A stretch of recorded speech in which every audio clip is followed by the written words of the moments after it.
Hey, everybody. Hello, and welcome to another episode of Real Thoughts with Bob Benham. I am your host, Bob Benham. Thanks for checking in with me. I appreciate it. Um, Another wonderful edition of my podcast is here. And uh, I don't know. I've tried to make this entertaining, and I know I'm dry. I know that um, my talking can get very monotone and things like that. That's just me. Um, but I try to do this in a way where I'm having a conversation. Sometimes that works, sometimes that doesn't. But that's just how I am. That's how I'm trying to do this podcast is to try to engage in conversation. And if it's working, it's working. If it's not, it's not. Um, but that's just what I'm trying to do. Um, I would love to be able to expand on it and do some things a little different. Um, I don't know technologically, if I can get the word out, uh, how I'm going to do that or how to try to do that. I would love to try to do something along the lines of a live kind of podcast thing where I'm, doing something live on the internet, where interaction can occur, things like that. Um, I'm I just not quite sure how to do that, and it would take me some time to try to figure that out. So, eh, you know, uh, I just need to do some more research on that stuff. Um, and it's going to take me a little while to do that. I've got kind of a busy, tight schedule at the moment, and um, it's just I wish I had more time. Um, I'm hoping that right now, things kind of ease up a little bit to where I have the time. Um, but right now, at the moment, it's just tight. Um, anyway, lots to just kind of talk about. I I would like to talk about this on this podcast. There's been a lot going on uh, with a couple of things that I follow.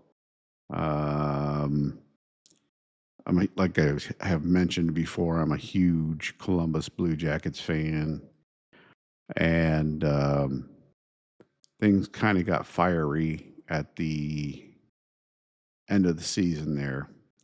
Um, the Jackets just kind of collapsed. They were, oh gosh, they came so close to making the playoffs, and then all of a sudden they just fell apart. Uh, it's hard.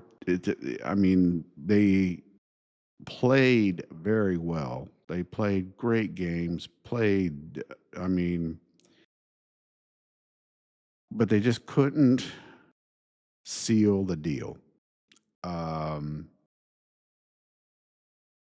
and when they ended up playing teams that also were fighting for playoff spots or in the playoffs, they could not beat them. Their head coach, Rick Bonus, was all over him and said, "Hey, the games are only going to get harder from here." And he was right. He was, and told them that, and they just couldn't pull it off.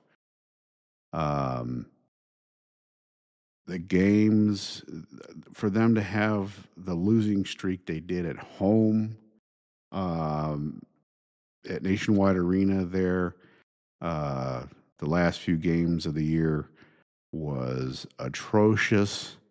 Um, that should never have occurred. That's You don't lose at home like that and lose all those games in a row. Um, that you're playing in front of your home fans, for crying out loud. That arena is just rocking uh, when the Blue Jackets are playing at home. The fan support that they have is just incredible for a team that's just. I mean, they've only been in the playoffs not even a handful of times, and that team has such support. It's incredible. I mean, I can't even explain it. How much support that team has. Um, it's and to have them just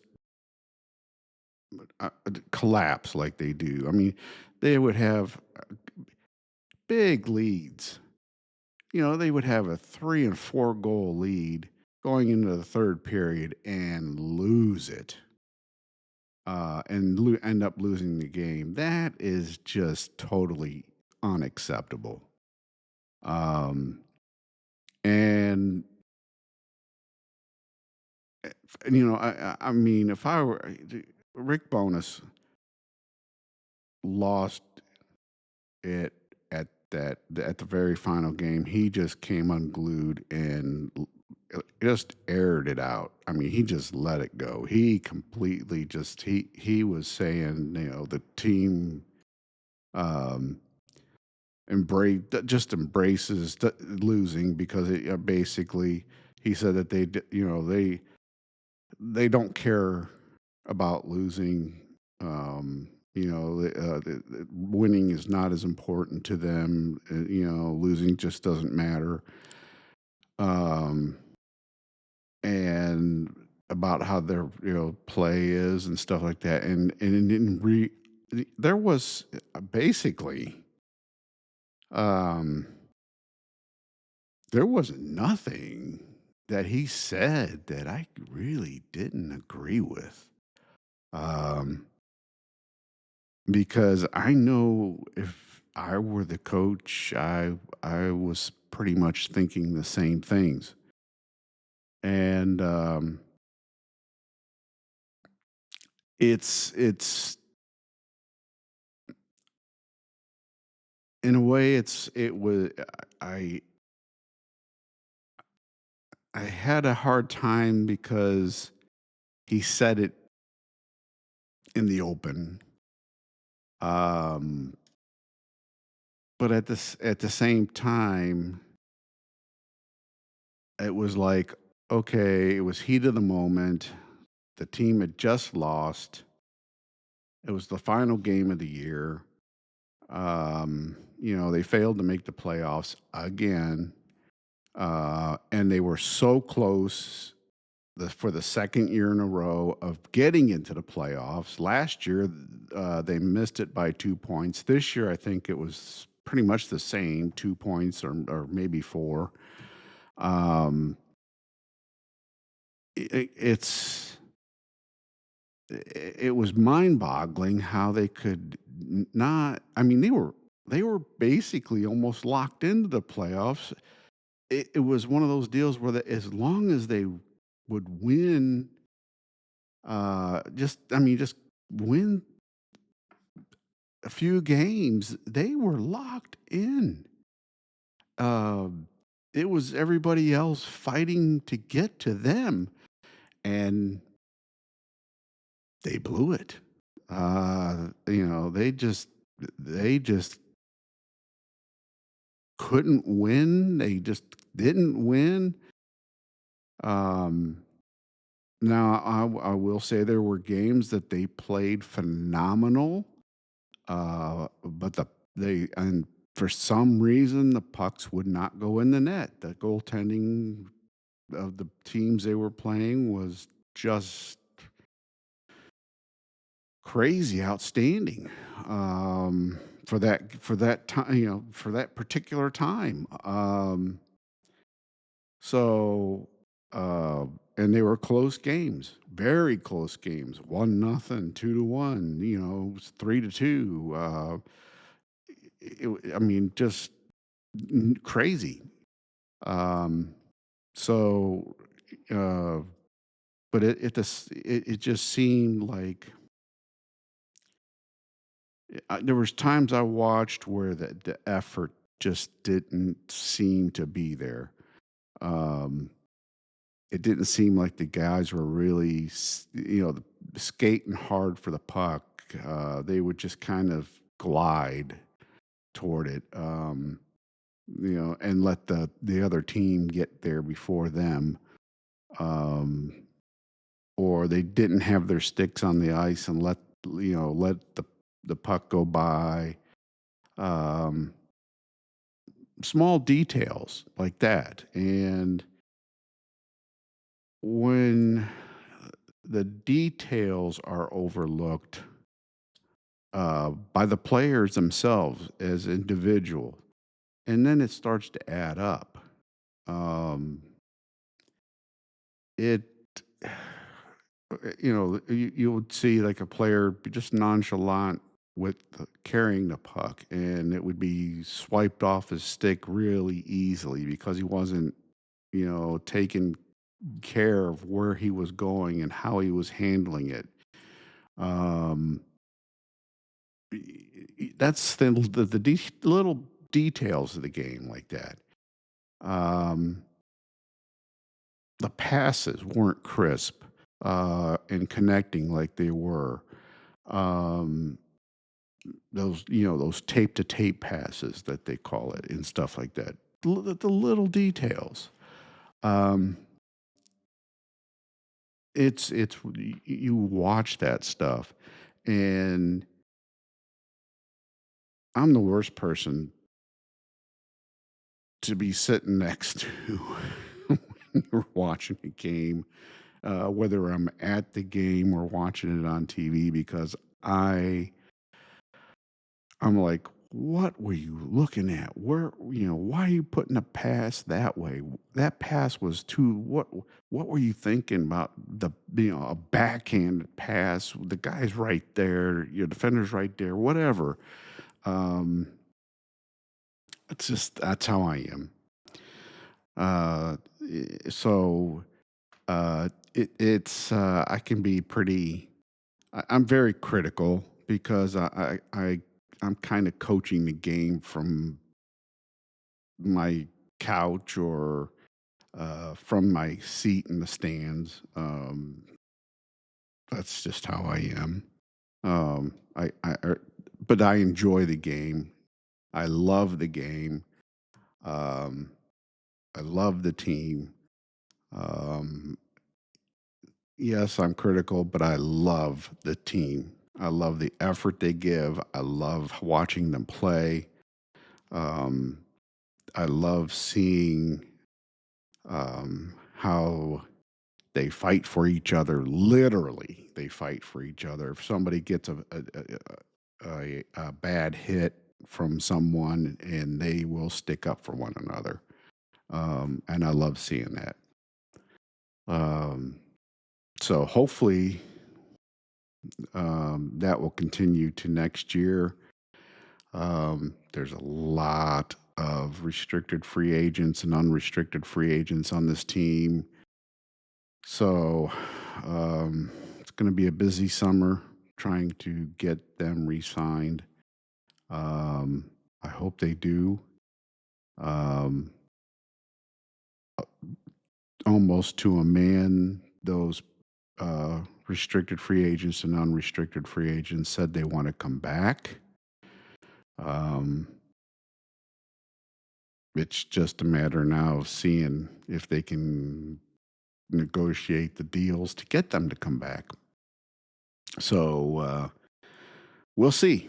We'll see how that works out. Alrighty. As far as I'm kind of wanting to shout about NASCAR a little bit. I am just I'm still not happy um, with how NASCAR and this car is. Um, I thought it would be fun this year, a little more fun because of the way they changed the point system and stuff to make it like it was back in the day. Um, and I thought it would be a little more fun because they put more horsepower in the cars and took away some of the aerodynamics um, and put more of the car in the driver's hands. And all I can say is what a disappointment. Um, this car is just junk. Um, all the rules changes NASCAR has done over this last postseason um, has ruined it. Uh, all they have done is, jeez, well, the car is junk to begin with. It has always been junk, and I can tell you right now, with all these supposed changes they've made to try to improve it and make it better, um, and nothing has worked. Nothing has worked, and it's all made it worse. Um, where do you go from here? Um, the only thing I could say is you kind of need to that you need to take a hard look at okay, what do we do to kind of bring back the competition, bring back. Um, I mean, let's put it this way: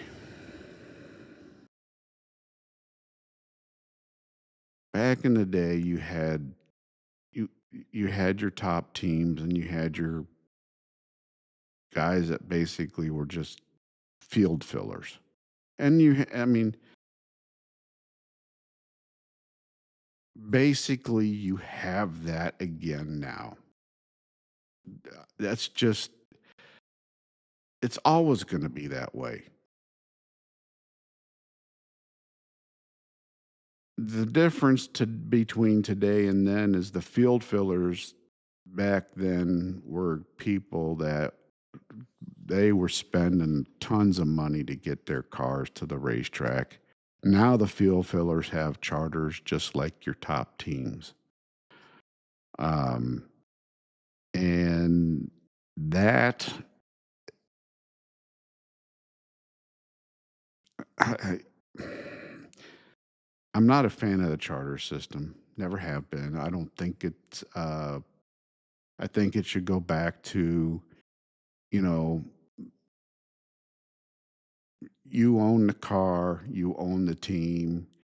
Um, bring it to the track and run it. if you make it on qualifying, fine. If you don't, you go home. Um, I know they did it because of the sponsorship. Well, you don't have a full season sponsor anymore. Those days are gone. They should, they were thinking about charters. They should have thought about that way back when you had full season sponsorship. Um, it's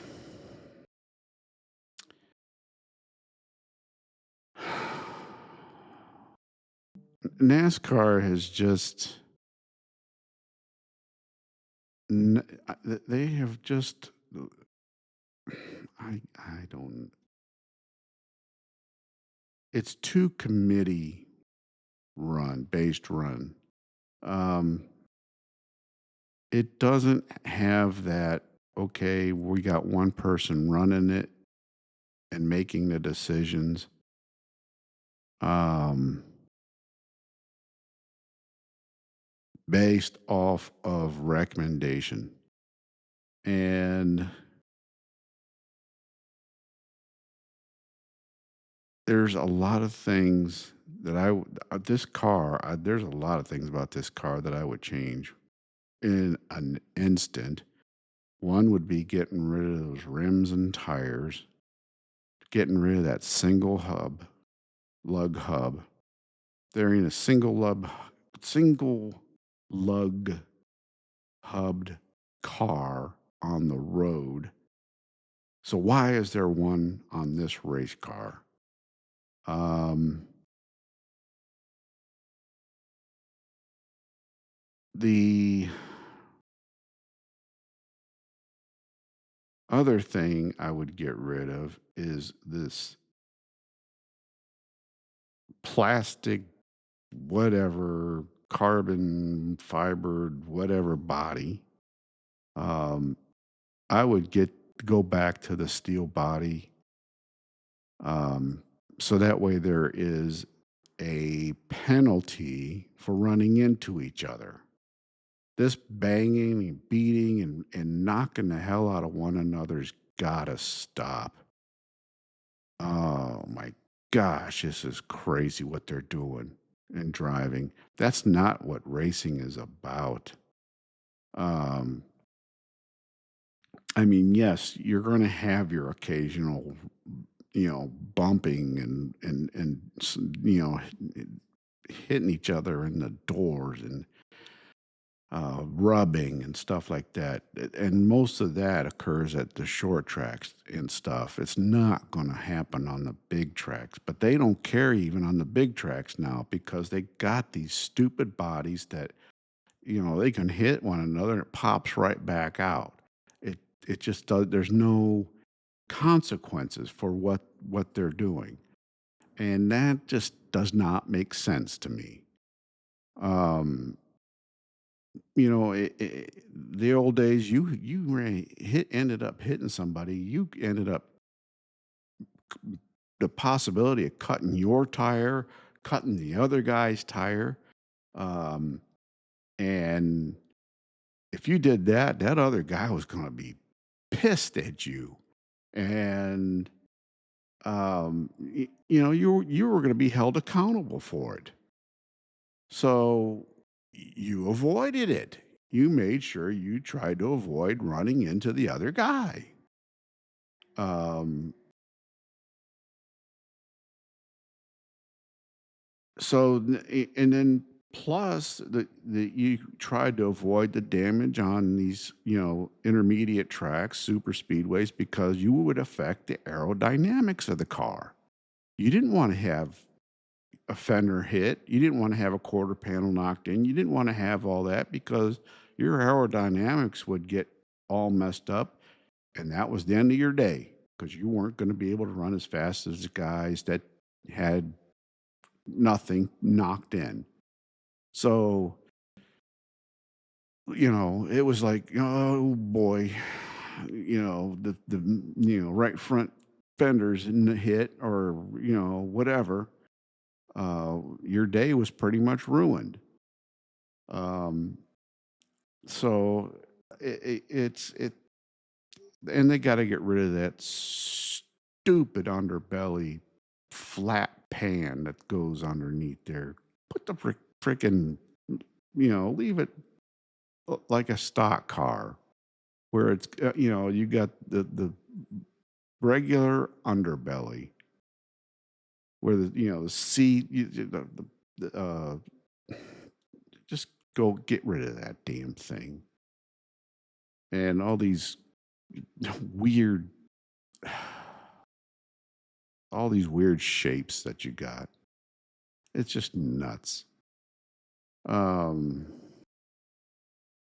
Back to normal wheel wells, normal whatever. I mean, it's and this stupid exhaust system they've got running the way it does, all that stuff. Put it back out the right side of the car so it doesn't have to.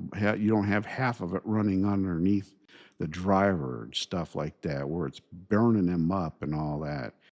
Yeah, crazy, insane stuff that they've done.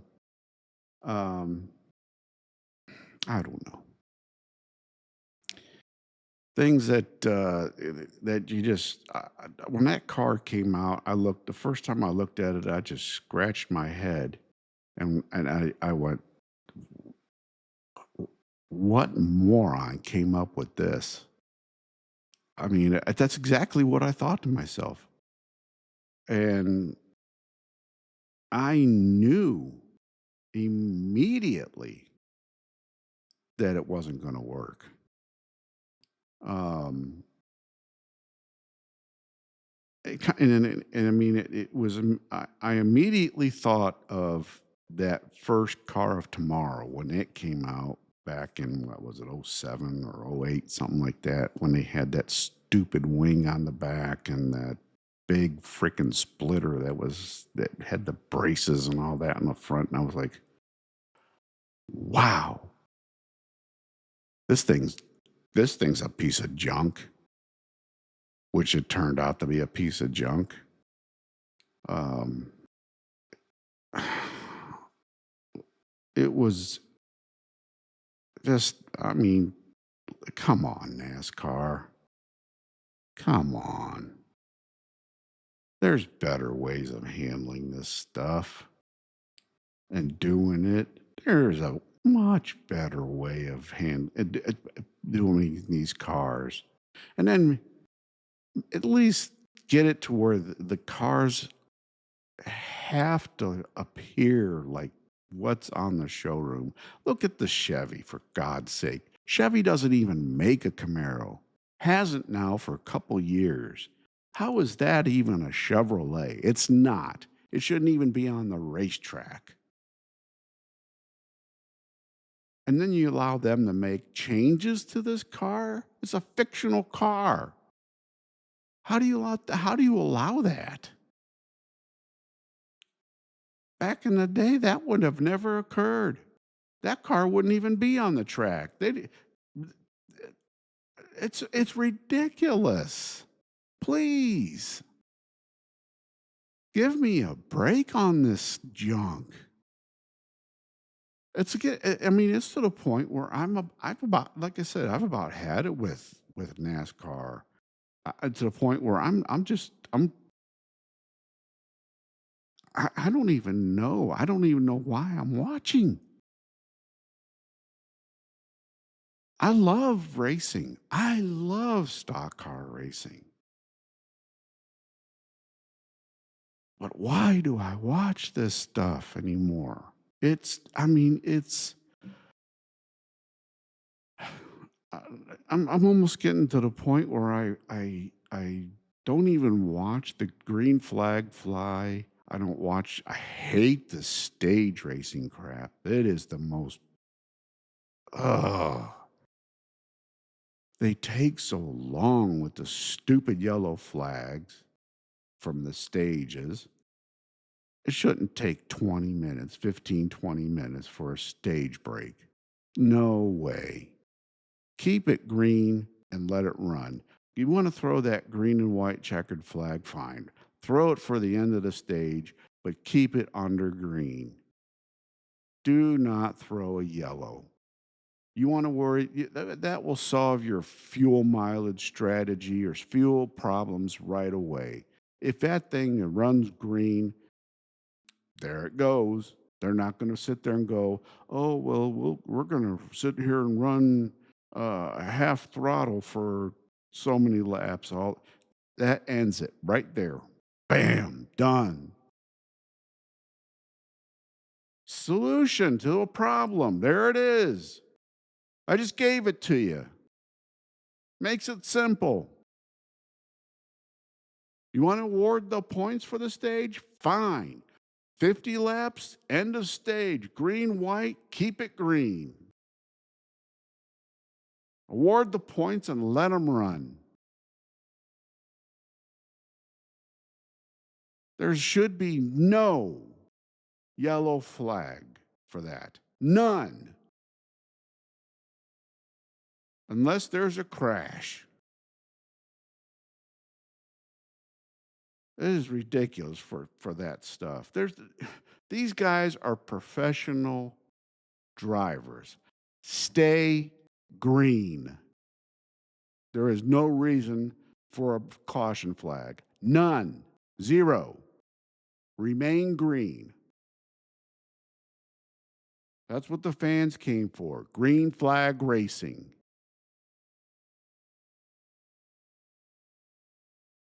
Okay, I better get off my NASCAR high horse. I'm getting mad, and I don't want to get mad. There's serious. I mean, there are ways to solve the problem. It's easy fixes. You don't have to do much to fix it. All you got to do is say, okay, we'll end. I mean, that's what people have been complaining about. Is what especially with the Talladega thing last year. That was in Daytona thing where they were running half throttle for oh God, 40 something laps, which was just, and the Toyotas all ran three wide and blocked the racetrack to run half throttle to save fuel. And it was so obvious. You could see it. The speeds were slow as hell. And it was, I mean, they were like almost 10 seconds slower than what they should be running. And it was funny because nobody that on the TV would talk about it. Nobody. I'm sitting here watching the lap times and I'm going, this is ridiculous. Why aren't they saying anything about it? All they're talking about is, oh, they're three wide. This is great, blah, blah, blah, blah. And I'm going, yeah, I know why they're three wide. This isn't racing. They're not racing three wide. This is Toyota running three wide, blocking the track, not allowing any passing because they're trying to save fuel and they're forcing the entire field to do the same thing.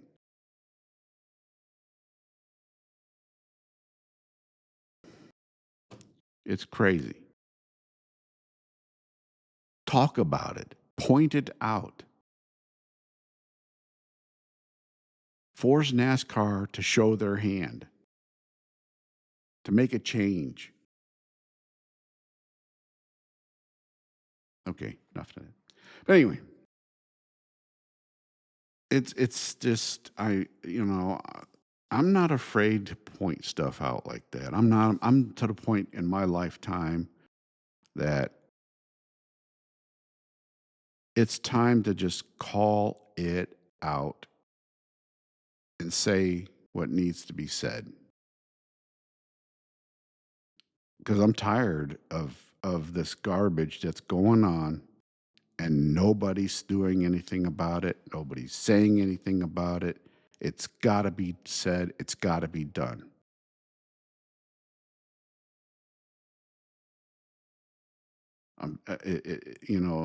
There's just too much happening that everybody just goes, oh, well, It'll be done eventually. No, it's not. Not unless it's talked about.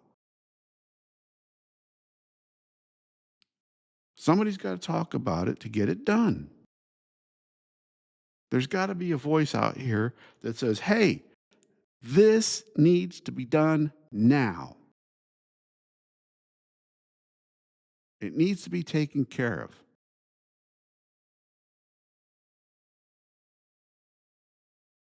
It's like these dumbass politicians. Golly, I wish the hell we could get these people out of office one way or another. I mean, unbelievable that we need to get these people out of office.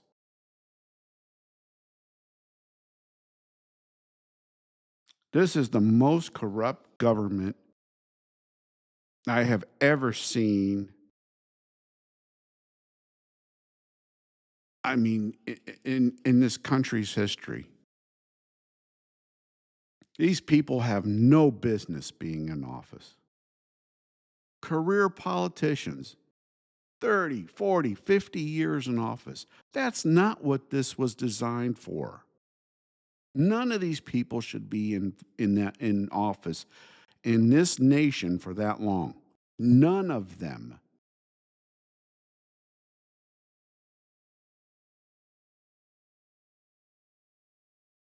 And the whole term limits thing, do you think they'll vote for term limits for themselves? Hell no.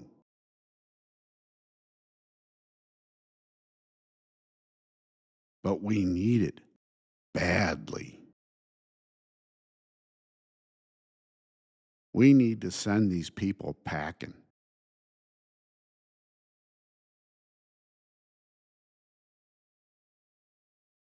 It needs to be done. I mean, it's not it needs to be. It has to be done. Has to be.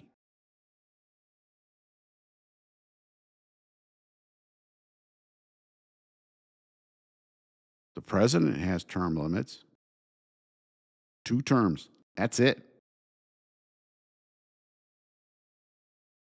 And why'd they do that?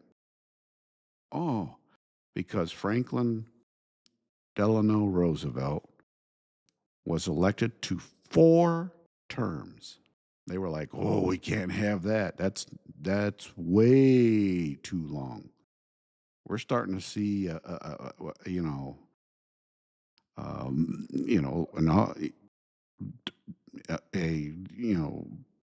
getting to the point where it's almost like a dictatorship because he's been in office for too long. We got to stop that.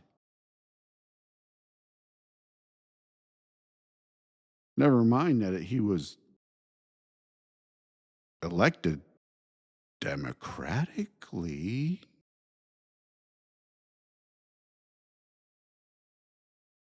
He went through the whole electoral college thing.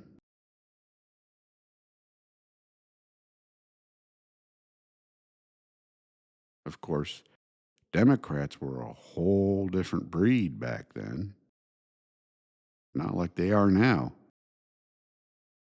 where they'd put a communist in there in a flat minute or an is Islamist. Oh, yeah. Well, we want Mondami in there. Yeah, let's put that moron in there.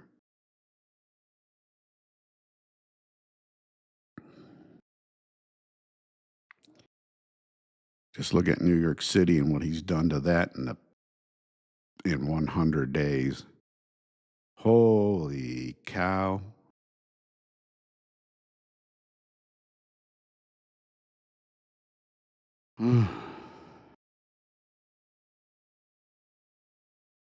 Just listening to that doofus.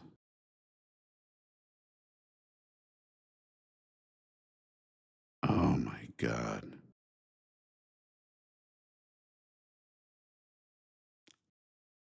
New York, all I can say, is I'm pissed at you. Of all places in this nation,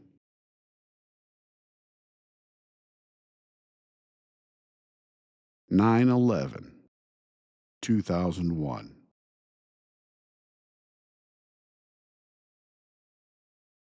over 3,000 people died because of Muslims. Now you want to say, oh, well, they were radical. No, they were Muslims, period. They were not radical, they were Muslims. They believed in the Quran. And as long as a Muslim believes in the Quran, they're not radical. It's all stated right there. Right there. And if you're Muslim, you believe it.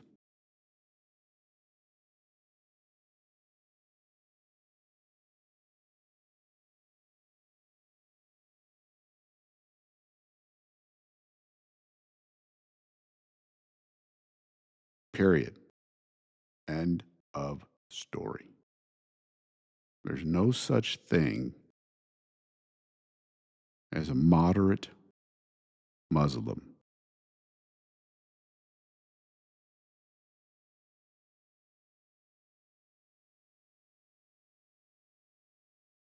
Muslims, whatever's in that Quran, because it states it right there. You will fight the infidel.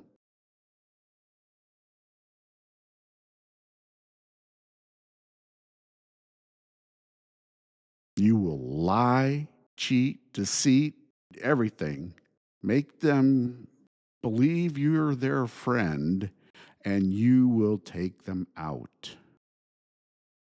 You will take out that infidel.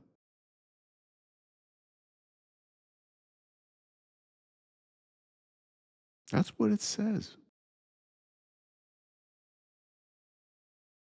I don't trust a single one of them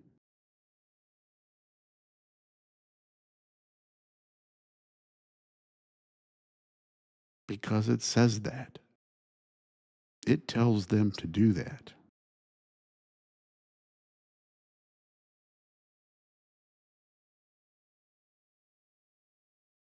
They are evil.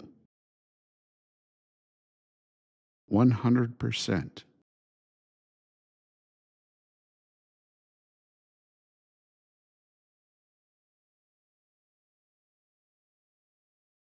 I'm sorry. I'm not sorry, actually.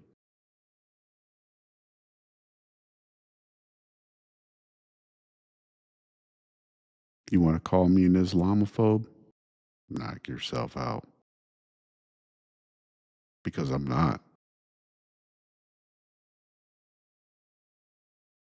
I'm stating fact.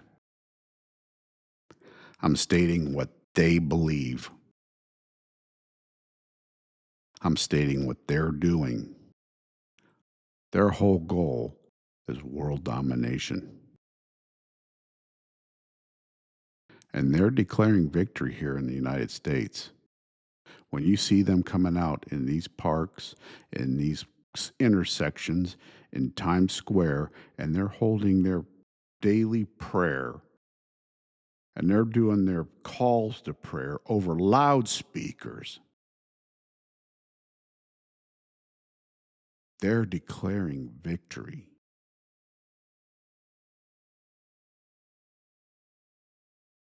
And that's not acceptable at all.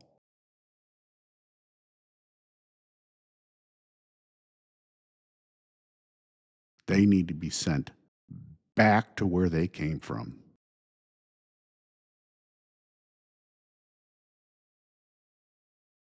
because that goes against everything that stands that this country stands for. That's in our Constitution, that's in our Declaration of Independence,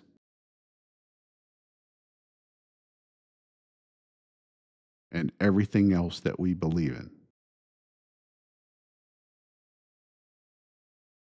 They are trying to use our Constitution against us because of the way it's written, and it's unacceptable that that's how they're doing it. We prevented the communists from taking over because they tried the same thing. And President Eisenhower stopped them.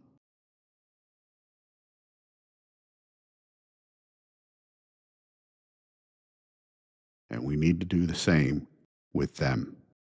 We need to get them out.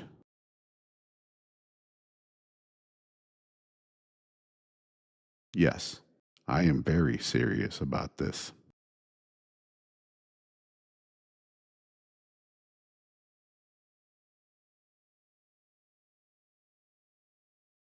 Because this will turn ugly.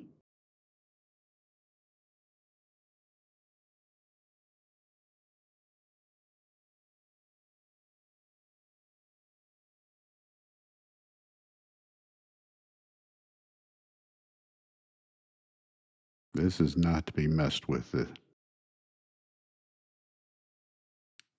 other than getting them out.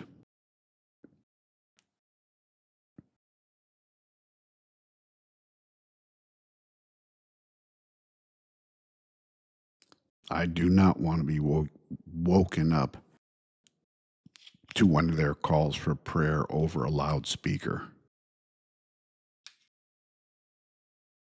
Dearborn, Michigan is already doing that. It's starting to happen in New York City.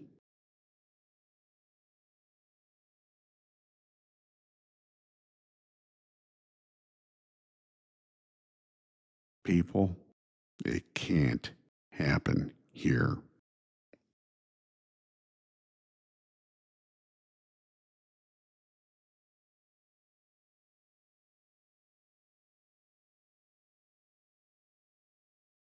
They're already trying to do it in Texas.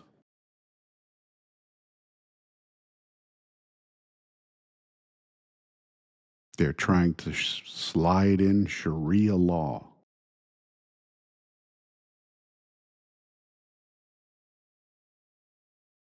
I'm here to tell you that is extremely harmful.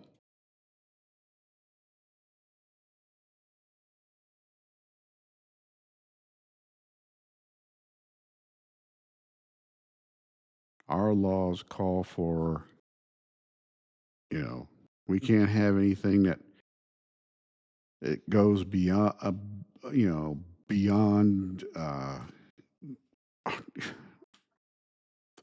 Oh, my brain's not working right now, but unusual punishment, harmful. You think Sharia law will follow that? No. They'll behead you in a second. They'll cut your arm off in a second.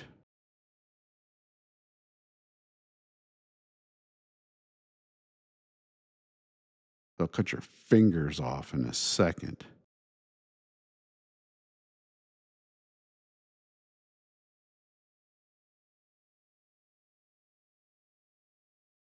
I'm here to tell you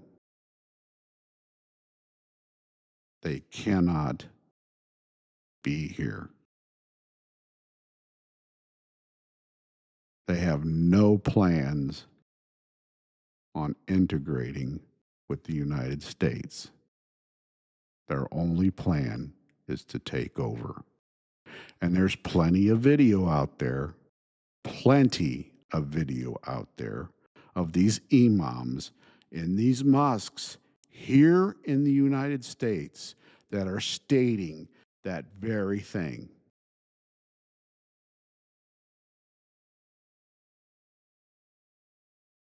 They're saying it right out loud. They don't care. They're making it known because they know that we are going to just let it happen, that we're not going to fight them,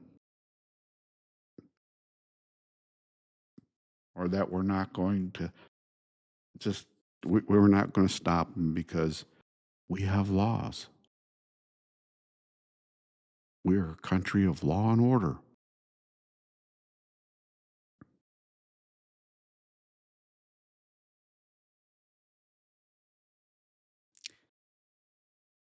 I don't know about you, but that's one thing we have to be very vigilant on. Very vigilant.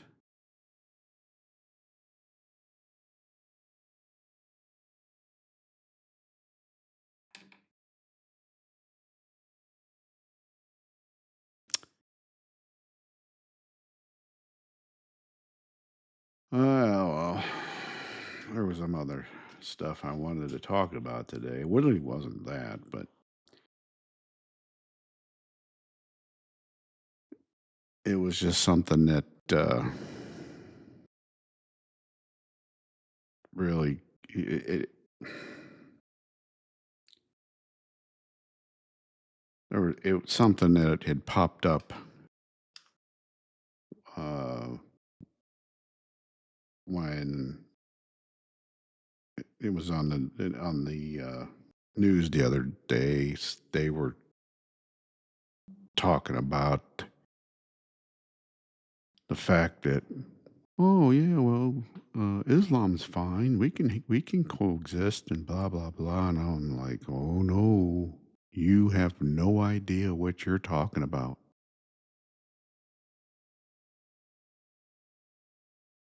And then there's people like uh,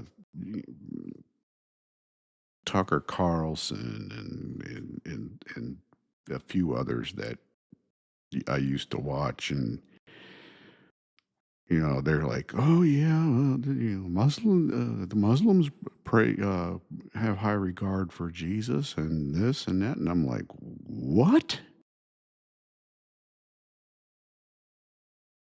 What the hell are you talking about? Where did you come up with this?" Okay. I mean, this is the things they are saying all of a sudden. I'm like,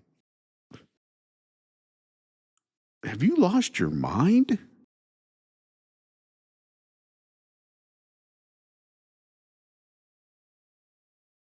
Crazy.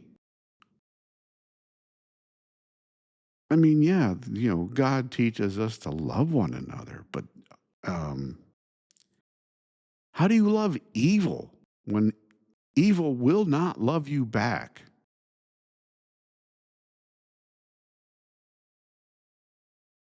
They would prefer to take your damn head off in a second.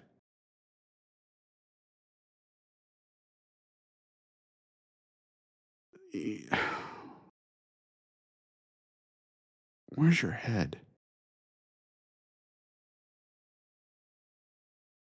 I'm sorry, but you're never going to convince me of anything different with that. It's just not going to occur.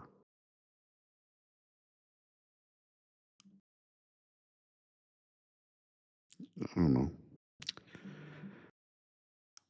I don't know. I'm there's something weird happening, and people that are conservative or were conservative and they're talking about stuff like that. Um, whoa, whoa. I don't know.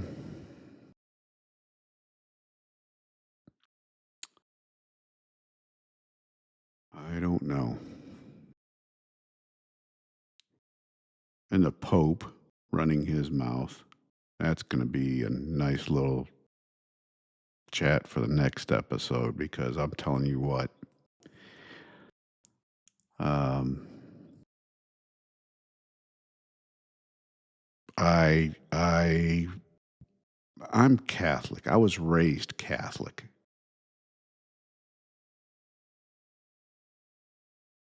but I had left the church many years ago, and as I watch what's going on with the church over the years,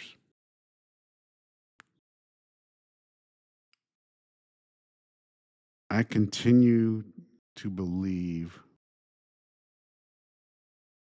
that me leaving the church itself,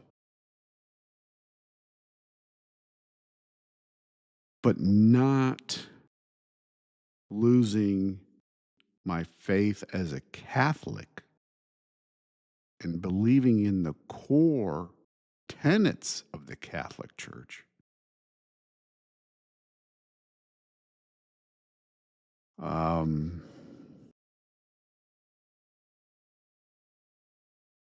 because I still believe in a lot of parts of the Catholic Church because I believe the Catholic Church is the one true church. Everything else is a branch off of the Catholic Church.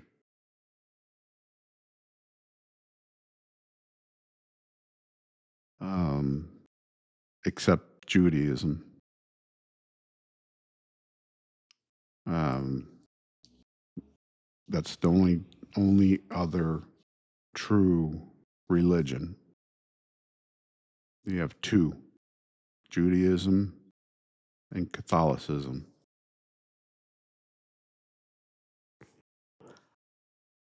And the only difference between the two is the Jews do not believe that Jesus was the Messiah. That's the only difference between the two. Catholics believe Jesus was the Messiah. That's it. That's the only difference.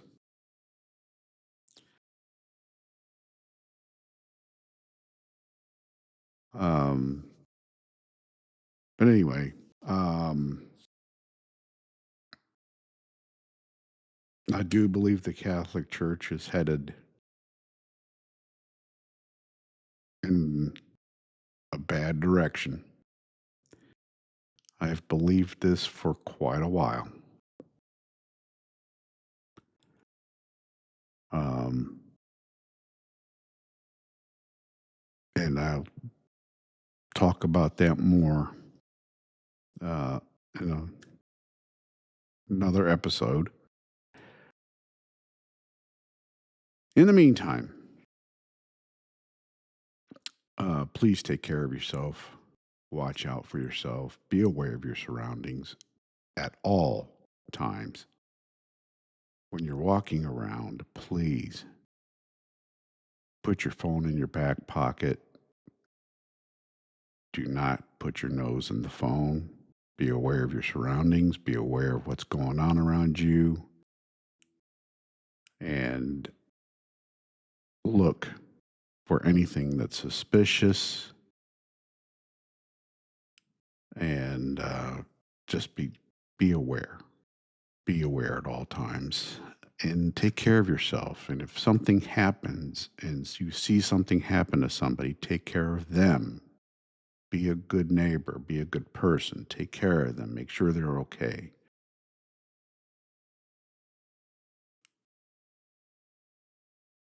God bless you all.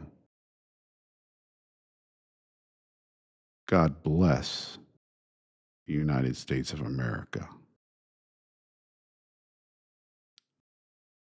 You've been listening to and watching Real Thoughts with Bob Benham.